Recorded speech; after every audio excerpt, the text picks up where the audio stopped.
Terima kasih. Lalu menurut pengamatan Bung Jack kan orang Indonesia, orang Manado. Nah, kira-kira melihat budaya baru apa yang tercipta, ataukah kalau tadi Bung Jack katakan ada virus, sudah pengalaman dengan virus SARS, virus apalagi yang lain itu yang Bung Jack sebutkan tadi, apakah mereka tidak melihat bahwa ada tercipta sebuah budaya baru berhadapan dengan COVID-19 ini? Menurut pengamatan Bung Jack. Memang dalam pandemi COVID ini jangka waktunya lebih panjang dari yang kemarin, dari virus SARS dan MERS itu. Dan yang terjadi ialah suatu budaya-budaya baru pastinya. Karena masyarakat beradaptasi dengan keadaan, di mana pada saat lockdown nggak bisa keluar, otomatis sama seperti di Indonesia, mereka akan beraktivitas di dalam rumah, dan pasti gadget mungkin mereka sosial media, dan banyak hal-hal baru. Misalnya kalau kita sebagai musisi, pasti kita lebih kreatif. Maksudnya kadang kita bikin konten di YouTube, kita mungkin cover lagu, kita ya branding image kita bikin vlog, karena kebetulan ya kurang suka juga nonton drama Korea. Jadi kita lebih berkreasi ke hal-hal yang di bidang kita di dunia musik.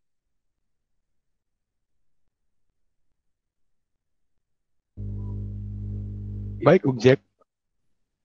Jadi satu poin penting yang saya catat sini soal fakta bahwa pandemi ini justru melahirkan kreativitas.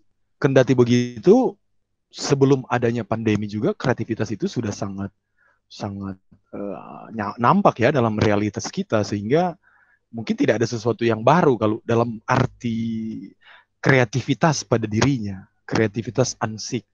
Tetapi ya menarik bahwa saya catat di sini ATM beras, dan barangkali kalau di Sulawesi Utara atau mungkin di Bali atau di tempat lain tidak seperti ini. Tapi ya itu satu hal yang penting sebetulnya dari uraian Bung Jack tadi adalah bahwa kesatu paduan antara pemerintah yang menggerakkan atau pemangku keputusan dengan masyarakat itu menjadi kunci sebetulnya. Dan saya yakin dalam juga dialog-dialog kita entah lewat dunia maya dengan Bung Jack, saya memang bisa cukup menyaksikan bahwa di Vietnam itu begitu cepat ya. Kira-kira mungkin bisa sekedar informasi berapa kasus positif yang ada lagi atau sudah tidak ada lagi, Bung Jack? Jadi berdasarkan surat resmi dari pemerintah dan disebarluaskan oleh KJRI di sini, di mana di sini kasus untuk orang-orang yang diisolasi sekitar 100 ribuan. 100 ribu yang diisolasi dan tidak ada yang meninggal. Dan kasus pertama waktu COVID mulai masuk Vietnam Desember, ada 13 orang yang positif. Dan 13 itu sembuh. Tetapi mulai masuk lagi karena penerbangan internasional waktu itu belum ditutup. Karena waktu 13 positif, pemerintah di sini langsung menutup sekolah. Sekolah langsung ditutup. Kalau di sana SD, SMP, SMA, mungkin di sini apa istilahnya saya lupa. Langsung ditutup, langsung diliburkan. Dan pada saat 13 itu sembuh, mereka membuka lagi sekolah. Dan karena penerbangan internasional masih dibuka, ada warga Vietnam yang ke Milan, Itali, dia pulang. Dia pulang dan dia langsung bersosialisasi dengan kawan-kawan. Dan langsung meningkat tajam menjadi 30. Dan mereka tutup lagi sekolah plus kantor.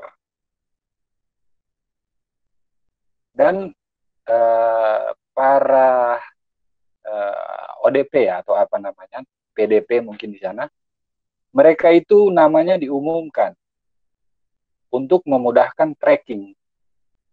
Jadi dia telah berhubungan dengan siapa, dan semua itu yang di-track, semua itu langsung diisolasi. Dan pemerintah di sini dalam isolasi memberikan makanan, mengurus segala kebutuhan para ya pasien ya. Dan apabila misalnya saya tinggal di satu blok, ada apartemen di sini, apabila satu orang di dalam apartemen itu kena, satu gedung apartemen diisolasi dan dijaga oleh tentara dan polisi. Jadi mereka tidak bisa masuk dan keluar, dan satu gedung langsung disterilkan. Dan makanan diantar oleh tentara dan polisi. Jadi mereka sangat cepat dalam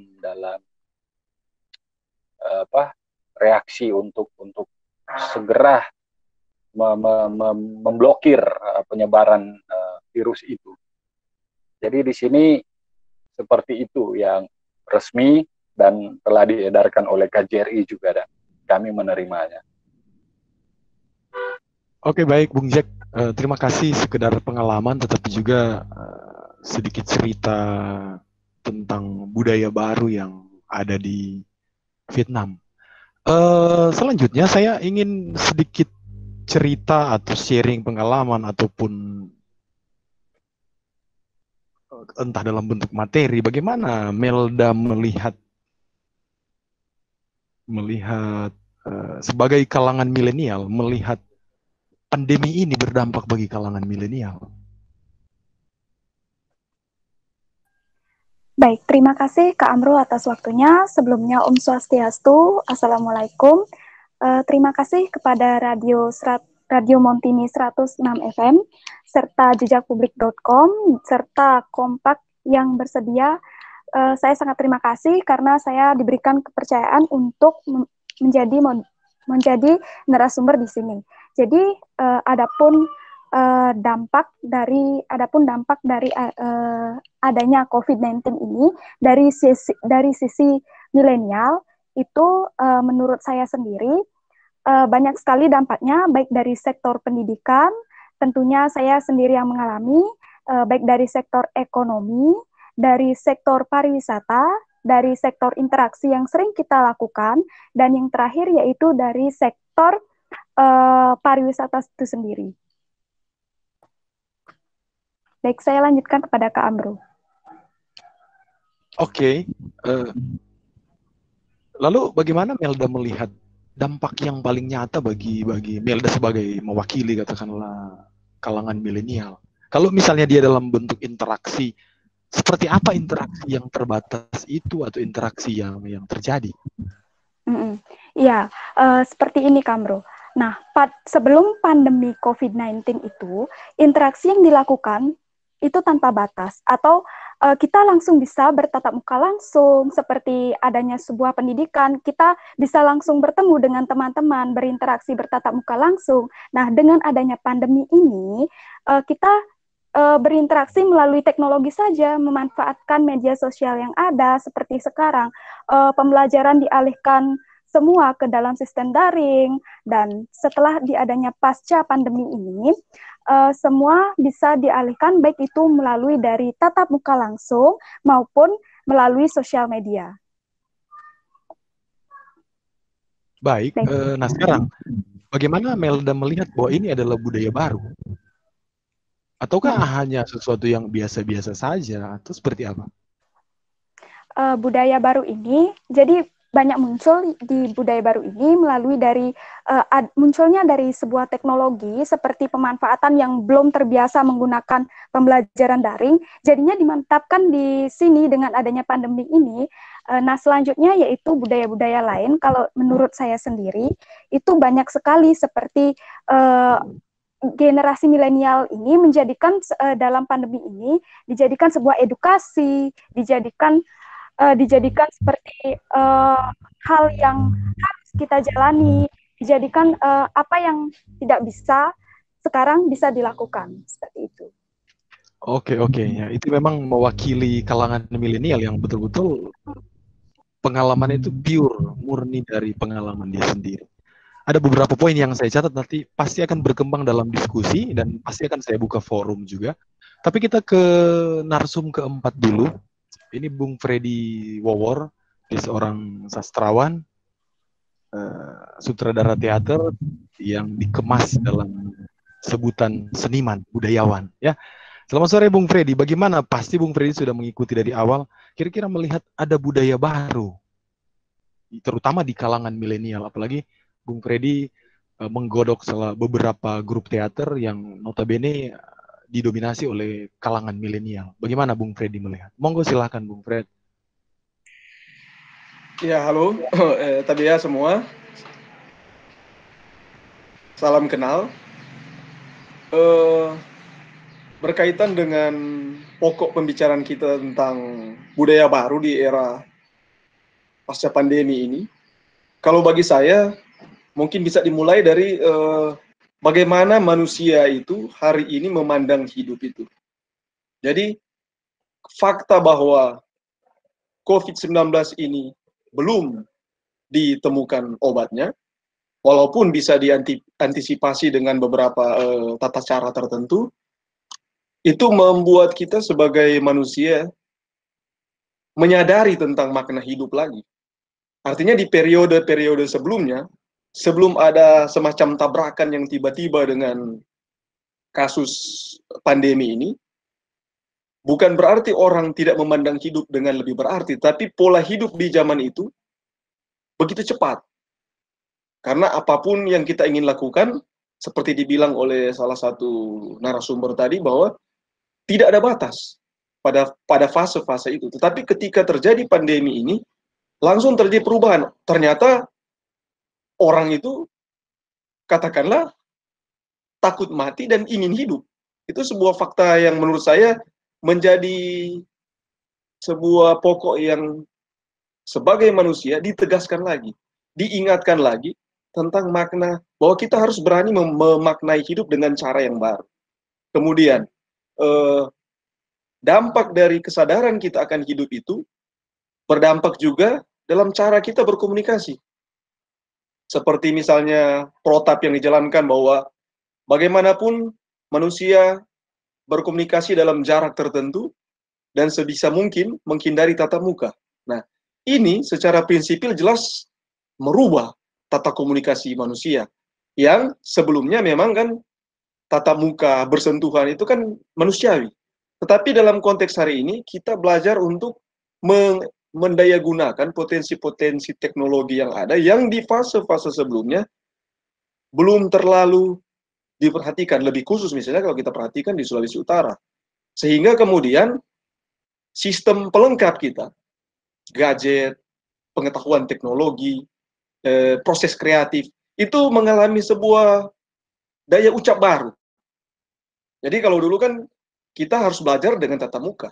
Seolah-olah belajar itu tidak komplit tanpa tatap muka antara mahasiswa dan dosen, siswa dengan guru. Pun dalam konteks misalnya belajar dalam format diskusi, dialog-dialog bersifat langsung.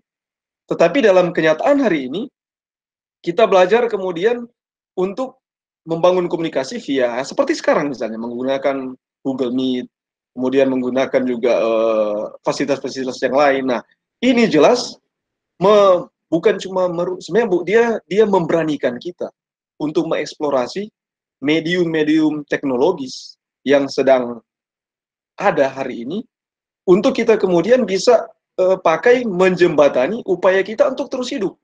Jangan lupa, kesadaran manusia berkomunikasi adalah sebuah standar kehidupan. Coba bayangkan saja kalau kita hidup cuma dalam kamar, tidak keluar-keluar, boleh jadi dalam waktu tertentu, kita mungkin akan bertanya, masih manusia lagi kita atau tidak?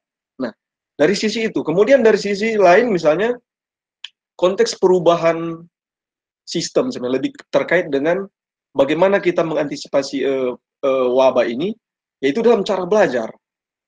Jadi ketika hari ini, masing-masing orang yang telah memiliki kesadaran untuk mencari tahu, itu berupaya mencari antisipasi bagaimana cara saya untuk bisa menghindari atau membendung ekspansi dari virus COVID-19 ini.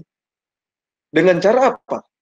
Mencari sumber-sumber informasi, terlepas ada yang termakan oleh hoax dan lain-lain, tetapi kita boleh soroti di situ bahwa ada satu kesadaran bahwa kita tidak bisa terlalu lagi mempercayakan masa depan kita, kehidupan kita sebagai sebuah person, itu semata-mata kepada petunjuk tertentu. Tetapi juga sekarang ada kesadaran lebih jauh lagi dari setiap orang untuk berinisiatif. Karena persoalannya kan ini hidup saya. Terlepas dari kita hidup dalam sebuah komunitas, tetapi ada perubahan baru bagi saya pribadi memandang bahwa sekarang ada cara pandang baru juga berkaitan dengan individu. Karena sekarang kan tanggung jawabnya ada dalam diri individu. Pertama, demi keselamatan dirinya. Kedua, juga demi keselamatan orang-orang sekelilingnya. Contoh misalnya, saya ketika harus bekerja ke Manado misalnya, dari kampung saya harus melewati 3 wilayah zona merah. Tapi karena tugas saya harus lakukan itu. Dengan resiko pulang kembali ke rumah, ke kampung, harus menjalani karantina 14 hari. Tetapi yang terpenting di situ adalah kesadaran psikologis untuk saya akan melewati 3 zona merah dengan intensitas yang cukup repressing. Nah, dalam konteks ini saya harus memikirkan bagaimana saya memantapkan kondisi saya.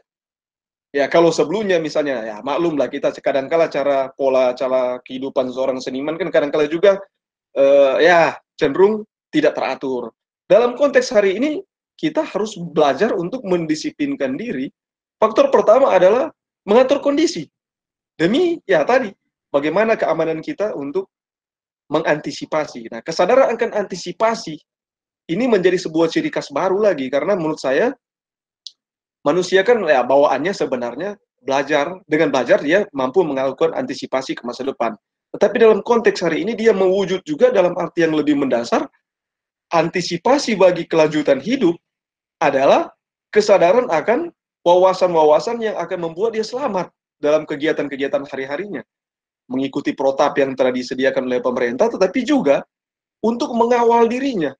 Jadi sebagai pribadi, seseorang itu mau tidak mau dia akan menciptakan mekanisme-mekanisme pelindung bagi dirinya sendiri. Nah, ini juga berpengaruh dalam misalnya cara kita belajar. Mungkin dulu kita telah dibentuk dalam pola belajar yang kolektif. Tapi hari ini kita paling tidak didorong lebih jauh terhadap kesadaran belajar mandiri untuk membangun kemerdekaan dan kemandirian berpikir. Kenapa? Karena hari ini, kalau dulu kita ya belajar dari internet. Hari ini kita karena begitu banyak waktu luang yang ada, mau tidak mau harus mengisinya seperti tadi saya bilang oleh teman pembicara yang sebelumnya, bahwa ada yang kemudian melakukan aktivitas membaca, menonton, dan lain-lain. Nah, sekarang proses kreatifnya berlanjut di situ. Jadi belajar sekarang kan, jadi orang bisa mengembangkan katakanlah sumber-sumber informasi teknologi yang baru lewat media teknologi. Kita bisa menggunakan waktu luang yang cukup banyak di rumah untuk apa? Melakukan pendalaman atau refleksi. Nah, hal ini menurut saya cukup bukan baru sebenarnya, tetapi menemukan ekspresi barunya di zaman ini. Karena apa? Dahulu kan kita hidup dalam sebuah imaji tentang waktu adalah uang. Apalagi ketika teknologi itu berkembang, kita seolah-olah didukung dengan kesediaan gadget dan lain-lain. Nah, tetapi yang hilang yang vakum di zaman itu adalah kesadaran bahwa pada akhirnya waktu itu yang menentukan juga dalam hidup kita hari ini adalah kesadaran kita akan diri, akan lingkungan, dan Tuhan. Nah, kesadaran itu mengambil wujud tidak lagi diukur dengan sekedar sebuah upaya akumulatif untuk mencari duit sebanyak mungkin. Nah, ini saya pikir menjadi hal yang baru di zaman ini, karena mau tidak mau sekarang orang harus belajar mengolah waktu sebenarnya. Dan ini mungkin revolusi yang paling mendasar, ketika kalau dulu kita ingin cepat, pada akhirnya banyak yang terlewat, banyak yang kita lompati. Salah satu yang kita lompati adalah apa? kita mempercayakan sumber-sumber informasi dan pendidikan bukan lagi kepada kesadaran nalar yang telah dipercayakan kepada kita oleh Sang Pencipta, tapi cenderung kita percayakan pada informasi-informasi yang kadangkala lebih banyak kan kita tidak seleksi. Ya, muncullah hoax dan lain-lain itu. Nah, kita cenderung percaya itu, makanya kemudian bagi saya ini sebenarnya dampak dari apa? Karena periode sebelumnya kita, sebelum terjadi pandemi ini, mungkin kita cenderung selama ini menafikan kesadaran untuk terus mengasah kemandirian berpikir kita, yang pasti ini melalui fase-fase reflektif. Nah, waktu luang tadi bagi saya memberikan ruang itu, sehingga kita bisa lebih mendalami itu. Saya pikir untuk pengantar ini saja dulu, nanti kita berdialog lagi. Terima kasih.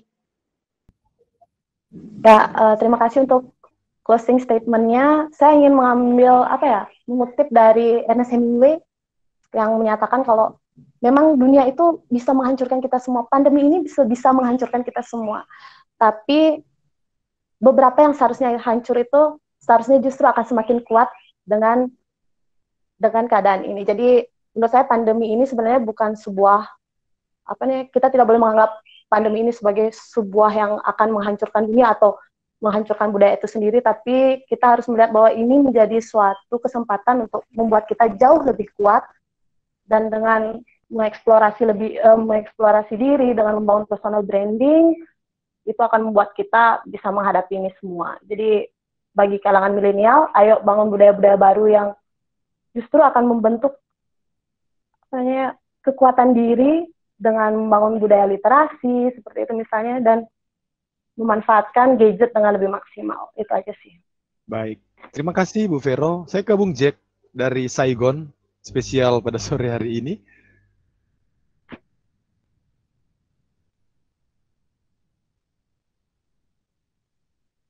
Silahkan Bung Jack, closing statement. Oke, baik. Kalau saya, memang keadaan ini kita tidak bisa memprediksi, ataupun semua cara yang kita lakukan adalah upaya kita sebagai manusia untuk mencoba bertahan. Yang pasti, kalau menurut saya, apapun yang kita lakukan, mengisi waktu, untuk belajar, sharing, dan lain sebagainya, adalah salah satu cara. Tetapi ada cara yang lain, mungkin kita lebih berpikir secara hati nurani, mungkin lebih mendekatkan diri kepada Sang Pencipta, karena memang dunia ini adalah ciptaannya, dan kita adalah ciptaannya, dan semua proses pasti ada campur tangan Tuhan. Kira-kira seperti itu. Terima kasih. Baik, terima kasih Bung Jack. Ke Melda, closing statement, silahkan. Baik, terima kasih Kak Amro atas waktunya, atas closing statement sekarang. Jadi di era new normal ini, saya berharap semoga kita bisa saling bahu-membahu untuk tetap melaksanakan anjuran dari pemerintah. Kelak pandemi ini hilang, kita tetap melaksanakan anjuran dari pemerintah seperti jaga jarak untuk mengatasi pandemi ini agar tidak kembali lagi. Terima kasih. Oke, terima kasih. And the last, yang terakhir, Freddy. Silahkan closing statement-nya. Ya, pada akhirnya dengan fakta bahwa COVID-19 ini paling tidak sampai hari ini belum ditemukan obatnya, ya kita diingatkan lagi dengan ungkapan dari Nietzsche, karena sudah disinggung Nietzsche tadi di awal, amor fati, hidup itu menantang bahaya. Mungkin akan menemukan refleksi baru di konteks pandemi hari ini. Dan yang pasti, dengan kesadaran bahwa ternyata kita masih ingin hidup, dan kita menghindari kematian, menjauhi mara bahaya, maka kita harus mengoptimalkan kemampuan untuk belajar, untuk pada akhirnya menjadi pelindung bagi kehidupan. Karena dampak COVID ini kan, kalau kita teledor, orang terdekat kita kena. Dan kalau orang terdekat kita kena, seluruh peradaban musnah. Nah, ini tantangan yang tidak bisa main-main sebenarnya. Dan disinilah peran tadi perubahan di level pendidikan, keluarga, dan juga di level pribadi. Bahwa kita kemudian sekarang ya diajak untuk lebih jauh lagi sih, saya pikir, untuk mengoptimalkan potensi-potensi yang telah diberikan kepada kita lewat kebiasaan, tata cara hidup maupun dengan belajar, sehingga kemudian ya kita bisa menjaga kehidupan itu sendiri. Saya pikir pada pandangan seperti itu kira-kira. Terima kasih. Oke, terima kasih Bu Freddy. Akhirnya pendengar, pemirsa, dan pencinta Montini dimanapun Anda berada, tentu terima kasih atas atensi kita semua, pendengaran, perhatian kita semua. Tapi saya mau menyapa juga peserta-peserta yang hadir pada sore hari ini. Tadi saya cek ada dari Tangerang, ada dari Ambon, pasti juga dari Bali, dari Manado, dan sekitarnya. Terima kasih atas atensi semuanya. Belumlah sempurna kegiatan seperti ini karena ini soal teknis barangkali, waktumu misalnya yang kurang pas, kurang cukup atau seperti apa. Tetapi paling tidak kita sudah mencoba untuk melihat sisi mana dari budaya baru, terutama pengaruhnya juga kepada kaum milenial, telah kita bicarakan, dan kata kuncinya sebetulnya dari semua yang sudah kita bahas, tetapi juga dalam pengamatan-pengamatan kita di pemberitaan media, kuncinya sebetulnya ada pada manusia, dan akhirnya semua diangkat pada permukaan, di mana di permukaan itu ada manusia. Tinggal bagaimana manusia itu mau melangsungkan kehidupannya, mendengarkan protokol kesehatan yang digagas oleh pemerintah, mendekatkan diri kepada Tuhan, tetapi juga tetap menjaga interaksinya dengan orang lain. Kita semua adalah manusia yang punya nalar, punya kapasitas dan rasionalitas berpikir, maka mari kita untuk bersama-sama menghadapi pandemi ini dengan tentu saja bersedia dan siap sedia untuk hidup dalam new normal.